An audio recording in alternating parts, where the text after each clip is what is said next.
ভাই রে ভাই, এখন কই আছি? 5 ডিবি, 5 ডিবি, ঠিক আছে, 5 ডিবি। ওফ, আকাশে ওয়েদার তো জোস জোস জোস। 5 ডিবি, 5টা বিয়ে করতে পারবো, তাই না সবে? তোমার 10টা দিলেও তোমার মূল ব্যাপারটা না। আয় হায়, 5 ডিবি অনেক সুন্দর একটা জায়গা। অ্যান্ড সব থেকে বড় কথা হচ্ছে 5 ডিবির মানে মোটামুটি একটু ভালো লাগে। এটা একটা উপজেলা, ঠিক আছে। তো জোস পরিবেশ, ঠিক আছে। আর আকাশে ওয়েদারটা আজকে আরো বেশি সুন্দর। সিংখো জোস।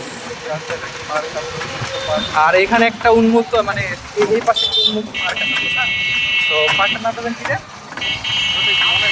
আর এই হচ্ছে 5 ডিবির সেই বিখ্যাত 5টি শহীদের মূর্তি, তাই না? 4 মাথা 5 মাথা করে এটা বলে, হ্যাঁ? 5 মাথা বলে। আর এই যে ওই পাশে বাস বাজার আছে, পাশে ওই পাশে হচ্ছে হলো ইয়ে। আর জায়গাটা অনেক সুন্দর। এই তো 5 ডিবি হচ্ছে হলো স্ট্যাচু 5 মাথা জোস। আর এই যে পাশে হচ্ছে পার্ক, এটা হচ্ছে উন্মুক্ত। ভিতরে যাবো কোনো একদিন ভিডিও বানাইতে, ঠিক আছে। জোস জোস জোস, অসাধারণ। আসলে ঘুরতে গেলে অনেক বেশি ভালো লাগে। আর একটা কথা বলি বারবার, যে জীবনে অর্থের মূল্য আছে কিন্তু অর্থই সব না। ঘুরতে হবে। আর ওই যে পার্ক, ঠিক আছে, ওই যে পার্ক। আর মাই গড, ঢাকার মধ্যে একটু জোস। জীবনে অনেক ঘুরতে হবে। জীবনে অনেক টাকা পয়সা ইনকাম করছেন, জীবনে যদি না করেন তাহলে সে টাকা পয়সা দিয়ে কি করবেন? জীবনে করেন, টাকা পয়সা ইনকাম করবেন আর ঘুরবেন, ইনকাম করবেন আর ঘুরবেন, নিজের সব পূরণ করবেন সবার আগে। এটাই বাস্তব, ঠিক আছে।